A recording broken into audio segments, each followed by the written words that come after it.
Welcome to AIR4VR Counselors. I'm Dr. Olivia. Thank you for joining us today. Today, we are joined by Dr. Jessica Martin. Dr. Martin received her master's degree in rehabilitation counseling from Winston-Salem State University and her PhD in counselor education and supervision from the University of Central Florida. Immediately after graduating with her master's degree, she started her career in Salisbury and Statesville, North Carolina, vocational rehabilitation services supporting school and physical disability caseloads. After her tenure at North Carolina Vocational Rehab, she moved to California and worked as a senior VR counselor supporting a psychiatric mental health caseload.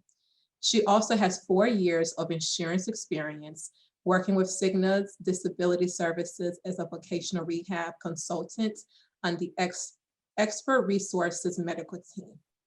Welcome, Dr. Martin. Hi, thank you.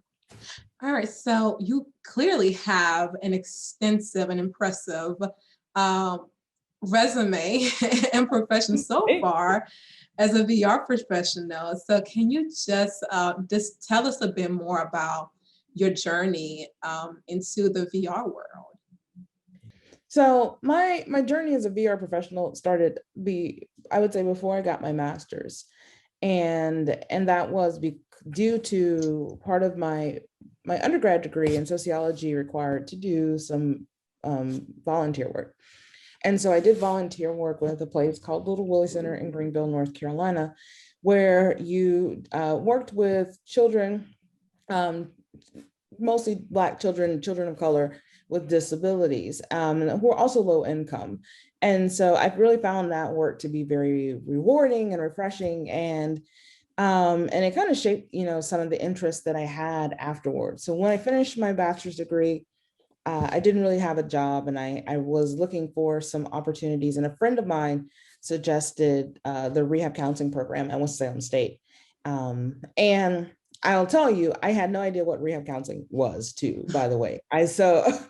It really was, it worked out well because it was something I was interested in. It was mostly that it was the population that I was interested in. Mm-hmm. During my master's, I did some work during my practicum and a little bit before with the student disability services. So supporting students on campus who had identified a disability. We mostly did some work with academics, but the big part of it, and specifically my role, was helping them with some of those social interactions and just learning what I say, like the lay of the land when it comes to being a part of the social climate of being on college. For many of them, it was their first time away from home. So how do you navigate some of those challenges of integrating, making new friends, especially at an HBCU campus where it is very social. Mm-hmm. So we did a lot of work with that. My internship was at Salisbury, North Carolina VR. And, it was an absolutely really rewarding internship. I actually am still in contact with my supervisor to this day. Actually, her birthday was yesterday. So happy birthday to Juanita. And what I loved about that opportunity is that they gave me the opportunity to really try out different things. So my very first caseload was a physical disability caseload where I worked with clients who had some type of physical disability. And it also did some partnership with working, I take it back. So I did some partnerships with the Statesville office, which I did go and work for later on, but also with independent living. So one of the things that we really focused on was that for many of our clients, it wasn't just receiving the VR services, it was also helping them with some of those in-home issues as well. So not just the work or the injuries, because we did work with a lot of people who had injuries, specifically back injuries, but also, like how can they manage and navigate their home life as well? Yeah. So that's kind of how my career got started. Was really, kind of jumping in and working for VR. And then, having just a great team that really taught me a lot. That taught me what I'd say, beyond what's in the books or what's in the classroom, and just about working with people. Yeah. With those interactions, just the value of an interaction. Got it. So what impact do you feel your race and gender has had on your journey? I think, I can see this now. I don't know if I saw it back then, but just the visibility of being a Black woman has, I think that it impacts the clients, because for many clients, when they come and they ask for help, they don't see people that look like them. And there's a fear of being stigmatized. There's the fear of, for them to feel like they're not in a place where they can speak the language and be heard clearly. And I don't think I personally understood that impact as strongly as I do now, especially now when I'm able to research that impact and see that is, for many people, just being able to see a person who has, shared culture and shared identity is helpful and supportive. I think for myself, some of the impact has been both good and, and not so great. My supervisor, so I was talking about Juanita, she is a Black woman, and she taught me a lot just about understanding and navigating systems in a way that I don't think I fully appreciated until, later in my journey, specifically when I started working for Cigna. And being the only Black face on an entire medical team. And then, recognizing that there is stigma, there is bias, not only as a Black person, but also as a woman, and a woman of color, like the time that I recognized that my colleague who started with me was making almost $7,000 more than I was. And, that really started to bring up some discussions of, where's my place? And that's when I started the process of thinking about going to do my PhD, because I recognized that, I can't make some of the impacts that I want to make right here. And I need to move to a different level. But two, I think that I'm always about visibility. So I want to continue to be a visible space and say that there are people here that look like you and who have that background and who are out here fighting the charge, right? Because it's not enough to have the shared identity and the shared look, but also the work still has to be done. And also to encourage those who don't look like us to engage in the work is important as well. So I think that's how my race and gender has influenced that journey a bit. Okay. So you did speak to having had the experience of working with youth within the Black community, but can you speak specifically about providing pre-ETS services to youth within the Black community? Yeah, so during my first couple of years when I was working out of the Statesville office, I actually did some work with the school caseload. And that was my very first time having any type of exposure or background working with any type of youth. And I have to admit, I was a little intimidated by it because, I don't have children and obviously didn't back then, but really, understanding that specifically youth and specifically youth of color with disabilities have a lot of challenges that are put in front of them. So that was my first exposure. But back in 2015 or 16, I'm trying to remember, one of my mentors, who was also the program coordinator at Winston-Salem State, she approached me about working with a grant to help provide some support for Black youth with disabilities. And so we received a grant where we developed it into a summer program on campus, where we brought youth onto campus to spend, originally it was 4 weeks with us and learn about, different things. And the reason why we decided to make that a summer program, because it was going to be a year-long program, was we started doing some networking within the community. And we asked people, so teachers, counselors, different stakeholders within the school system, and said, what do your kids need, right? And the big thing that we were told were soft skills, that yes, we can go and we can get them the job, but they can't keep the jobs. And that was really important, to think about that. And I think, and I even reflected back on my own work when I was working for State VR. And it's true, getting the job is really the easy part. But can you come to work on time? Can you come to work and interact with your peers, effectively? When you're upset, do you know how to de-escalate that? Some of those soft skills were really where they felt like the students were lacking. So that was our goal, was to bring them onto campus and to work, do some of that traditional vocational exploration, but working on soft skills. And so that's why we incorporated the on-campus piece, where they stay with us in the dorms and they had to get up, get dressed, feed themselves. And for many of them, it was the first time they had never left home. It was the first time that they had been away from their parents. And a little bit of that, to be honest with you, was also, training for parents. Because for many parents, it was the first time that their kids had left home.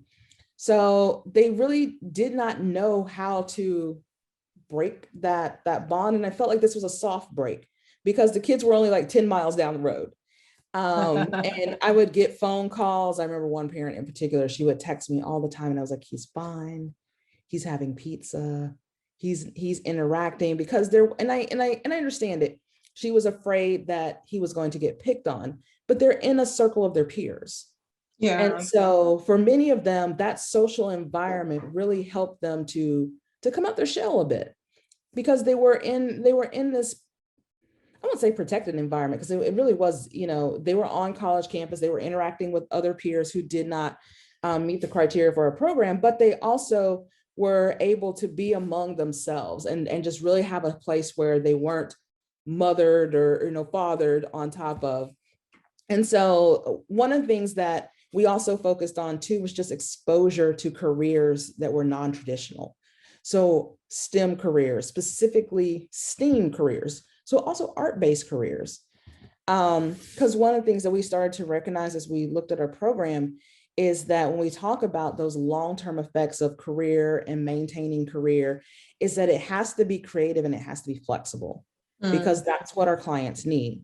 And we wanted to make sure that we were moving them outside of those traditional cashier, working a generic 9-to-5, actually not even really a 9-to-5, and saying, let's look at your strengths. And we also built in strengths-based assessments into our program. Okay. And let's create careers out of what we know about you, as opposed to trying to make you fit into another career. So there was intentionality in really assessing, one, what the community was saying was needed, but then once you got the young people in the program, you continue to assess their needs and being intentional as you all will continue to work on that vocational piece and make sure you were catering to their interests. And like, as you mentioned, instead of trying to make them fit into a pre-existing category, but really trying to figure out, okay, where do your strengths lie and how can we match that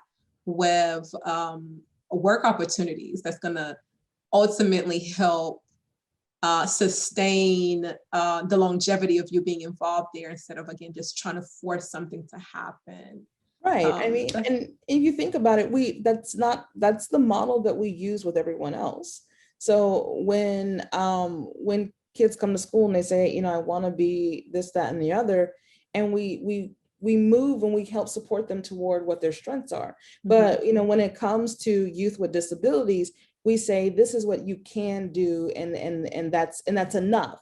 And I think we have to stop thinking about what they're limited from and what they have, potential to.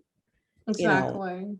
No, you're echoing the same thing. A previous guest is who Mike Beers, and who's also he lives with a disability and he's a disabilities advocate. And that's one thing he consistently stated during our conversation about the need for the community. So whether you are the caregivers or VR professionals, to really be mindful of how you're communicating certain things to this youth, because if you are speaking from a place of limitation, essentially you're communicating that to them, and then they might take that on and say, well, I'm only able to do X, I can only go so far. And that ends up really impacting one's self-esteem and also like their just their self-efficacy. You know, if I keep hearing that I can only do amount to this level of success, what's the likelihood that I'm going to be motivated to try beyond what I've been trying? I'm going to just do the bare minimum to meet what I'm being told instead of like really just, you know, doing my absolute best within any given area. So I'm loving the fact that there's this theme that's happening Yeah. from this last two conversations.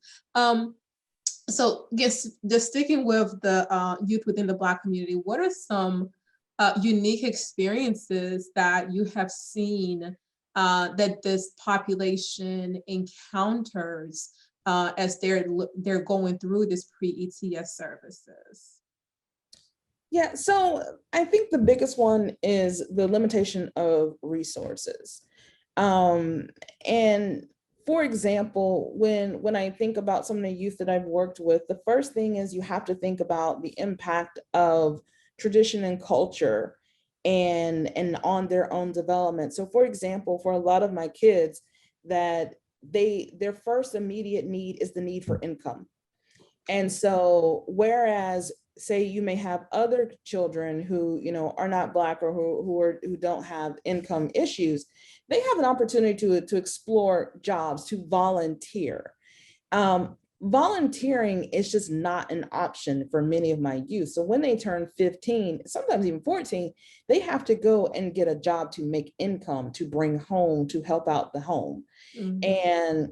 And what happens with that is in that we're looking at, like, you know, again, the traditional fast food, bagging, you know, store clerk, whatever the case may be. And what that does is it stunts that time when we really can start focusing on career exploration, where it's career exploration can't happen when there's a need for immediate income. And for many jobs that, you know, now one of the things that I learned through my process was how many jobs have changed their age limits from 16 to 18. So jobs that I was able to get when I was 15 and 16 now require you to be 18. So for example, Foot Locker requires you to be 18 years old. I it's like to sell shoes, I mean, I guess, but and I, you know, so one, the spaces where they can work are limited. And then two, the ability to be able to go out and say, for example, do an arts-based summer camp. That's not realistic because I got to go to work. Or, you know, if I want to go and do, you know, this college readiness camp, I can't do that if I got to go to work. Yeah. And so that was one of the things that we started to think about, or even if they had the time to go to the camp, they don't have the income to pay for the camps.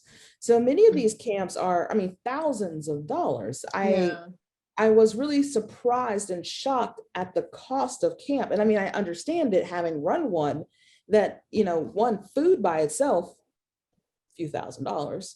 And so I understand the cost, but I recognize that that is prohibitive for our youth. So that's one of those areas I think where they're limited. Also, you know, in the messages that they're receiving from school. I've always been aware that many of them are receiving very negative messages. But when we started doing some of our research and actually doing assessments with the youth, I was really thrown back by some of the messages they're receiving from the schools that are telling them that they only can achieve X, or, you know, I'm only this, or that I am defined by this diagnosis. And then when you go through and you're just like, well, wait a minute, like that's just one aspect of who you are as a person. Yeah.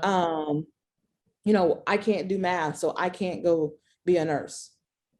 Well, that's not necessarily true at all. You know, let's talk about what math is, because math is wide and math is various. And even when I went and did some of the assessments, so I did the WISC and the RAT with some of my students, I was like, they had much stronger math skills than they actually realized. But because of the way that the schools are set up and the way that they're being assessed, they're being shown all the bad things that they do and not where they really excel. Yeah. And the way that I could talk all day about testing bias, because the way that questions are written, it's not the way that we understand math in a real world setting. Also, being forced into these tracks that say, either you're college or not. And we know that that is not true. We know that going into trade careers can be very lucrative and very successful for many of our youth, but they don't have where are the scholarships for those who want to go to community college? They're non-existent. It's only if you go to the four-year college, and it's only if you're the top of the class, and it's only if you have like these certain scores on the SAT or ACT. And so I think that as a society, we've limited what success means. And so that's a struggle that our youth are continuing to have as well, that you can continue to have success. I mean, you can make more than I am, especially in HVAC. Yeah. Is an amazing career, and ironically, a very math-based career. So I think that, there's a lot of limitations out there, but they're not as visible to the naked eye because, again, they're woven into the tapestry of our society. And we don't, until we start working with these youth, we don't see them. Okay. So keeping those challenges that you have noted specifically with this population, what would you recommend VR counselors to do in order to maximize the benefits of pre-ETS services, specifically when working with youth within the Black community who have disabilities? Yeah, I would say one of the big things is partnering with the schools. The school system has access to a wealth of resources that sometimes even the school system doesn't take a look at. So for example, transportation is a big issue for a lot of our youth. The school systems have access to transportation. So is it possible that maybe the school can provide transportation with a job that's near the school? And so these kids go and work at the job in the evenings after school and then provide the transportation to bring them home in the afternoon. What about, some of those other career explorations, giving some type of scholarship or waiver to people who want to go to those summer camps that are available?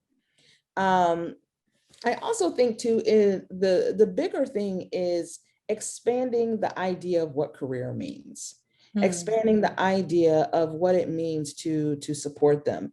Because again, it's one thing to get a job, but I think that we should stretch a little bit. And I understand, I mean, I was in the same position, I got to get my closures, right? But what if we expanded just a little bit more and said, okay, you know what, I'm not going to just get you this job at this restaurant, but I'm also going to help you to get into a training program where you can now become a chef or a cook at the restaurant. So while you're working, let's also go ahead and work on this other program here at the same time, so that this is where we're starting, but we have a path to move forward. Yeah. So I think that we have to start to think a little broader, and we also have to start looking at some of these newer careers that are coming through that we're not familiar with. We got to get out of our old DOT titles, because there are a lot of careers that aren't in there anymore. Yeah. Especially with the new energy careers that are going to be coming through. I think there's so much potential there. But we have to kind of go and do a little research too and find out about that. Okay. So what I keep hearing is really like being open and being flexible and really moving away from the typical pitfalls that a lot of just professionals in general, and I think people just in the community fall into when talking and thinking about individuals with limitations, which is coming from a place of individuals with disabilities, but thinking about more so about their limitation and what they're not able to do versus really assessing, okay, what are this? Obviously, we know this person has limitation, but we all do, right? I know I have limitations. I can't do everything that I desire. And so it's unfortunate that a lot of people within the community, and especially those even within the VR world, continue to come from like that limitation framework instead of switching it around and just assess for those strengths. And then based on that strength, then developing a plan that's going to maximize that young person's success overall. And so that's the theme that I keep hearing you bring up, which I definitely, I think that's a great way to really push and hope that more VR professionals and even like caregivers and other like teachers, just people in the community, move from that limitation to strength focus when it comes to dealing with youth with disabilities. So any final words that you want to live with our listeners today? Only thing I would say is that I think that, I honestly think that people who work in VR are really unsung heroes. I'm happy to start to see and be a part of some of that emerging research that really focuses on the work that's being done and being supportive of the population, because I mean, for many years, I mean, I was aware, obviously, as a professional, but I never saw us as, sung heroes in the counseling field. And I feel that, that recognition should be recognized more, but I'm happy to see it starting to move in that direction. I'm also happy to see rehab starting to expand, because I feel that where we started, especially being the original counseling field, we have, deep roots, but I also think that there's so much more to grow in and so many more ways to expand. So I'm excited for the future of what rehab has to offer. I think that it's not even tapped yet. I don't even think we've reached like just halfway point. So yeah, I think that's the last little thoughts I would say, is that I think that we're really on a move and as a field and growing. So I'm looking forward to it. Okay, well, thank you so much for taking the time to come and just share your personal professional journey, and also leaving our listeners with just some great tips and things to be mindful of when working with youth with disabilities, but specifically within the Black community, so we can just promote growth and success across the board, and that true inclusion when we're talking. I mean, vocational rehab is all about accessibility, right? But really, Yeah. beyond accessibility, but at that true inclusion and development of community, that's going to make sure that we're maximizing success for all individuals who are receiving services. So Absolutely. I would thank you again for your time. Thank you.